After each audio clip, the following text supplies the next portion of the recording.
Hey friends, happy Wednesday or whatever day that you are seeing this. It's good to be with you. This is my bedroom. That is my unmade bed. Much to the chagrin of my mother, these days we just really don't make up our beds because usually about 2 o'clock, 2:30, I get right back in that bed to take a nap. So no, I do not make my bed. I'm a proud non-bed maker. I am doing my makeup, yes, but this is not a makeup video. These are times when I share with you things that I'm learning about my life and things that God is teaching me in a very vulnerable way, which is while I'm doing my makeup. And today I chickened out. I did put on a little bit of concealer because these dark circles on my eyes, they look really bad.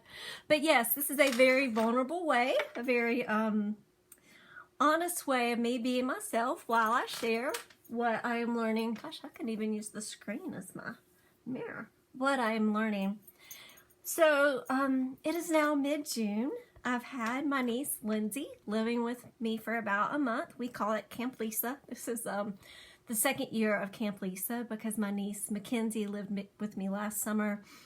And I'm learning a lot of things, and I believe Lindsay and I are going to do a video soon about something I'm really scared to talk about, and it's not something that I'm gonna go into in this time, but just looking at Christian biblical beliefs about homosexuality and respecting someone and living with someone and loving someone and caring for someone who is a homosexual.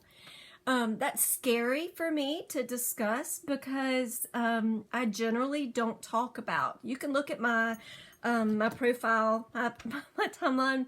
I don't talk about politics. I don't talk about anything that can in any way usually be deemed as controversial because that's just not my ministry. That's not what God has called me to do. God has called me to strengthen the struggling, usually woman, to help the broken.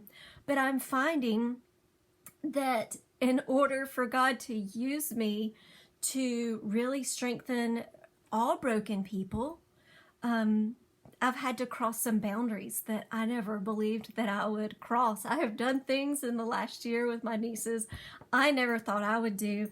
And I am going to get to talking about pace of life, but I was talking with my Spanish tutor yesterday. Él vive en España, pero es de Costa Rica. He lives in Spain, but he's from Costa Rica, and I can tell him anything, y'all, because he doesn't even know me. We talk. He's the only person besides my husband that I really talk about politics with because, you know, he's in another country, and I'll probably never meet him. But I told him how... Hey, Jana, I told him how for the first time ever, I went into a gas station and bought pods for a vape. Golden tobacco flavor Alto pods, 5%. I bought it for my niece because she needed it. We're not going to discuss addiction to nicotine. I will just say her nerves are shot and it helps her to function. And my purpose for her being here is for her not to kill herself. So I'm doing what I have to do. I went and bought her tobacco.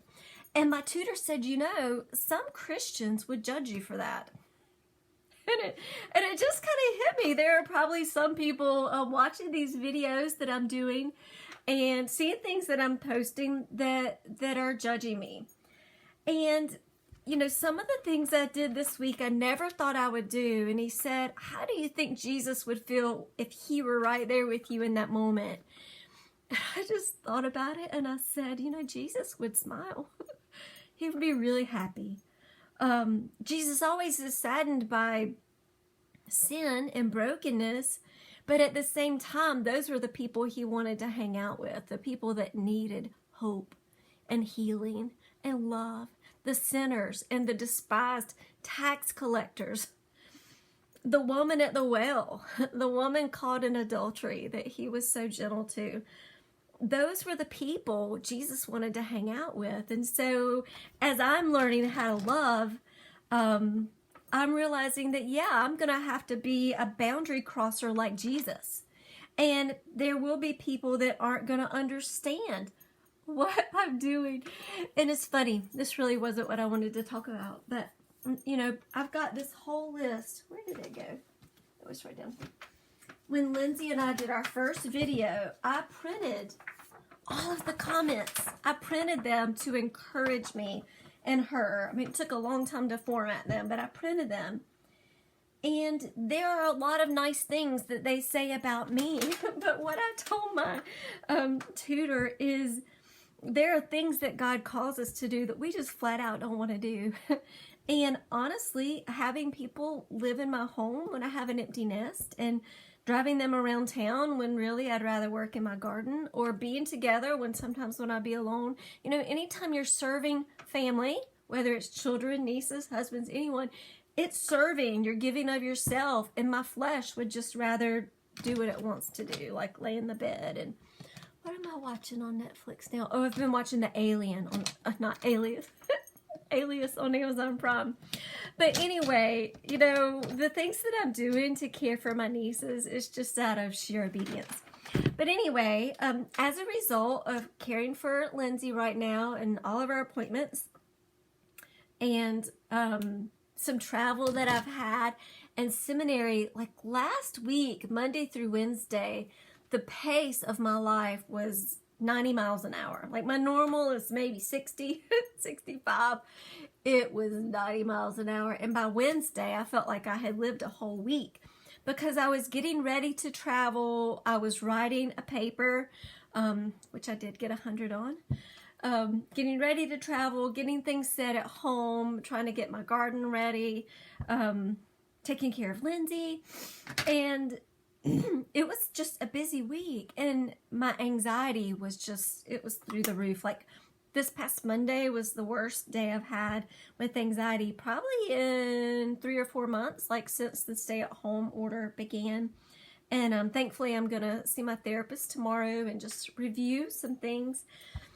But I'm learning in terms of pace of life, there are times when we're just super, super busy, busier than we normally would be.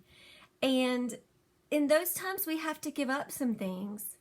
And one of the things that I'm learning that I have to give up is, not give up, but let go of temporarily, is some of my friendships. And, you know, kind of not that outer circle, but, you know, you've got your usually like your best friend, a small circle of friends, the next circle, the next. And some of those that are out here, I just can't keep up with because of the pace of my life right now. And I was telling this to a friend of mine who I've kind of not been in contact with very much. And she said, you know, your true friends will understand and they'll be ready and willing to resume a friendship when you can get back to them. And that just really meant a lot to me because I have so many people that I love, and especially these young girls that I mentor. I wish I could text them, have coffee with them, FaceTime with them, talk with them like every day because they inspire me and encourage me and I want to serve them. But right now I've kind of had to let go of some of those relationships because I'm focusing on my niece and on seminary. And right now I'm finishing, okay, let me think what color I want to be.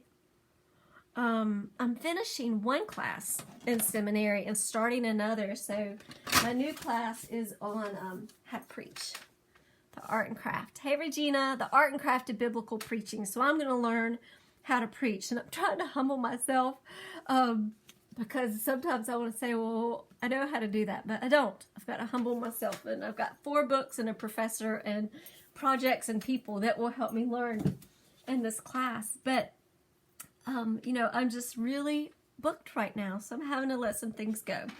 I did a great thing today. There was something I let go of, and some of you can relate. If you remember when foam soaps came out, you know, the foaming soaps. Gosh, I think the first foaming soap I had was probably in 1997 when I worked. Hey, Julie. When I worked for Pampered Chef, we came out with foaming soaps in 97. And I'm frugal in some ways. Like I do have an Urban Decay palette right here, just one. Hey Regina. I'm frugal in some ways and not in others, but I have been refilling foam soaps for maybe 23 years. like since 97. You know, buying a big jug, refilling those soaps because it's cheaper. I just refill the same ones over and over, y'all, and it's been on my list, my things to do list. Hey, Miss Jenny, it's been on my things to do list for about well, maybe 3 weeks to refill those foam soaps. There was like 15, maybe 12 of them under my sink, and today I decided that my husband, as an engineering manager, earns enough money that I can buy soap. Like, I can buy the real soap. I don't have to dilute it. I don't have to use foaming soaps. I don't have to refill it. I've been doing it for 23 years, and it's time to let it go. I dumped every one of those soaps out in my sink there, and they're draining. I'm going to recycle them, and I'm probably going to get myself to Bath and Body Works because this is like their biannual big sale. And I'm going to buy soap from now on. So it was very freeing to let go of something that that I've done for years. Hola, Lupe, ¿cómo está mi amiga, mi hermana? But just to let go of something, because I have my garden, I have ministry, I have my note card business, seminary, nieces, family, and I keep asking God, what,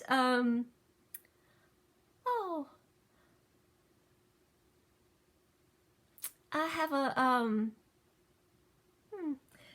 have different things going on, and I'm just having to let go of some things. I'm having to let go of some things. So, so that's what I'm learning.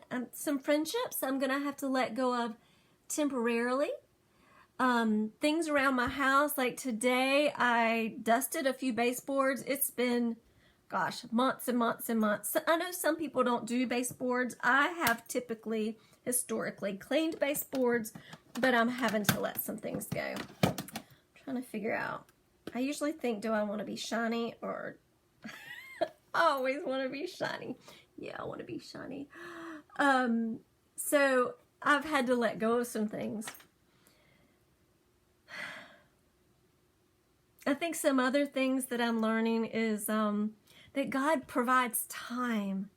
God provides time, and just when, like, that's always been a struggle of mine, anxiety-provoking, stress-provoking tasks and time, because for a personality like mine, there's always too many tasks and too little time. And so many times I've worried, you know, how in the world, God, will I get this thing done? But what I have found is that God, just like God can send checks in the mail to provide, God can cancel events and provide time. And that's been happening with me. Things that I was supposed to do, classes, Zoom meetings, doctor's appointments. God can just flat out cancel something and provide time for me. So He is a provider. And I'm learning. You know, I am, the more I know, the less I know. I'm still learning. So those are some things I'm learning, and I just thank you for being with me in the journey.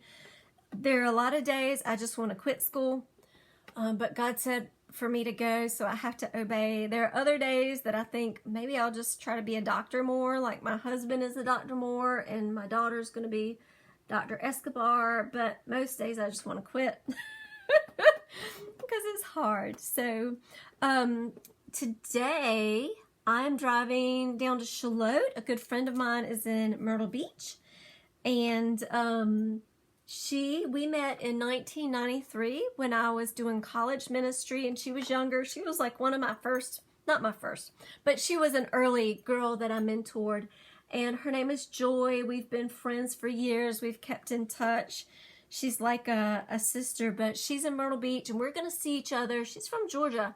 We're going to see each other for the first time, I think, in about 14 years. It's been a long, long time because she's moved around some with her work. But we're having lunch in Charlotte today, and I've been writing a paper. I have a 10-page paper that I'm going to submit this week, and I've got 6 pages written. But a funny thing happened. My professor is from Nigeria, and sometimes I don't quite understand what he's asking me to do, so I send a lot of not a lot, well, maybe a lot. I send emails asking him to clarify what it is he wants me to do. And I sent a few this week because I wasn't quite understanding, and he replied to one of my emails, and then he said, then deal with it. And it made me angry because it was a short email. There wasn't a, dear Lisa, you're welcome, Professor such and such. But we were back and forth. I was trying to understand, and it was like he just blew me off. Then deal with it. I got so mad at my professor from the Christian university. But I knew that, from other interactions with him that he's very kind and cordial and gentle. And so I did email him today and just kind of let him know in the U.S. what that idiom, it's slang, deal with it, like deal with it. I get that way sometimes, even with my little twins. But I did email him and let him know what that meant. So I'm working on papers. I'm visiting friends. It's been raining too much to be in the garden. I did go to Wingate and spent some time with my family last weekend. So that's kind of the latest with me. I'm hanging in here. I'm moving fast. I'm getting things done. I don't know how long I can sustain this pace, but I did take a break this past weekend and kind of pulled away from some of the people that I'm ministering to, family, and others, and I introverted. So anyway, let me pray for you. God, I just pray during seasons of rush, God, that you would help us to have boundaries, that you would give us balance, God, that you would show us the things to let go of, that some things for good, some things temporarily, God, that you would just give us wisdom and strength and let us trust you to provide time. In Jesus' name, amen. I do want to tell you one more thing. Hello, Everett. I want to tell you one more thing about being rushed. When I spent some time this past weekend, it was just Brian and me and Hannah and Andrew in an Airbnb in Wingate. It was like a 1940 farmhouse. I loved it.